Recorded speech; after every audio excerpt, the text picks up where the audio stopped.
the story behind 4-year-old gelding Ruark could be the most emotional of the Country Championship series yet. Farmer Trevor Parker bred the gelding in his own backyard, but sadly won't see Ruark's bid for a spot in the final. He definitely liked Dad more than the rest. I'd go out there with Dad and Dad would be feeding him and I'd go up to pat him and he'd turn around and you'd think he's about to double barrel you sometimes, the way he looks at you. But Dad would go up to him and Dad could have done it, could have done anything that horse and he'd stand there quiet as a lamb and Dad loved him. Yeah, he's definitely Dad's horse 100%. 12 months ago, Trevor lost his life in a tragic accident on the family farm.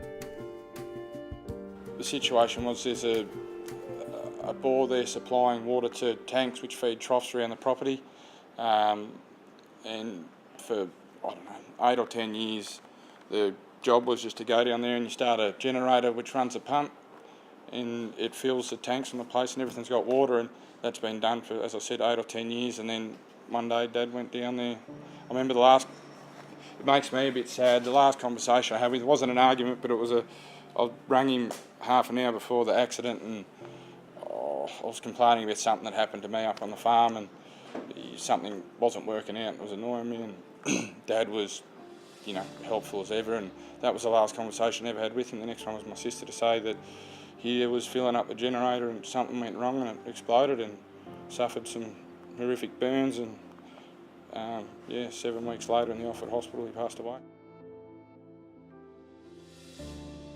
At Dad's funeral, on the card that everyone received at the funeral entrance, it had Dad's sort of quote, which I stick with the 3 kids throughout life, which was right is right, wrong is wrong, and half right's still wrong. So, and after Dad got hurt, went to the neighbours.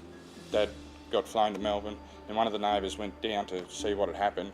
And on the way into the property, he had to open 2 gates. So Dad had left the property, opened, gone through, got out, shut the gates, gone to the next gate, got out, opened it, and got out to shut the gate just because, you don't leave a gate open on a property. That was just Dad sort of thing, yeah.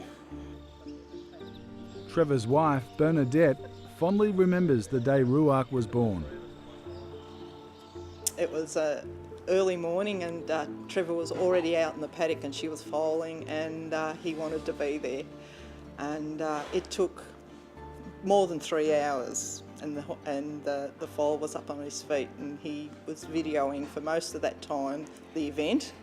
And I think he spent more time out in that paddock than he did in the birthing room when I was having the kids. So it meant a hell of a lot to him. Yeah.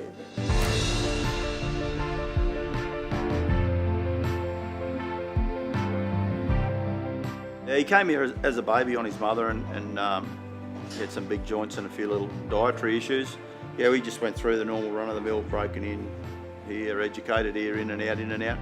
He was always one of the best looking horses you've ever seen. Like, he's just a man mountain, and he's a really good sort. Ironically, Ruark hasn't raced since Trevor's death and has required surgery to help him breathe better. He had 12 months off after Trevor's accident, and we operated on him, and I said to Bernie we got one chance, so we just stepped straight into him, and we've pretty much got it all in order. I brought Richie down the other day, Richie Bensley, just to rip through him, just to trial, just to make sure that all his gears are right. Richie was pretty happy. He said just hope we get some rain because that would enhance our chances.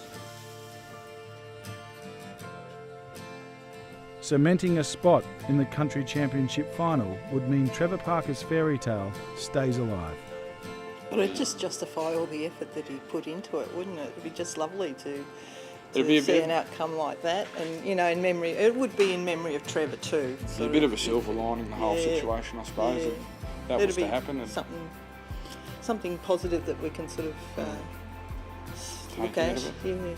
Oh, mate, there'll be no interview. There'll be no interview, I can tell you. I'm struggling with this one. You probably just wouldn't get one as emotional as this, Bit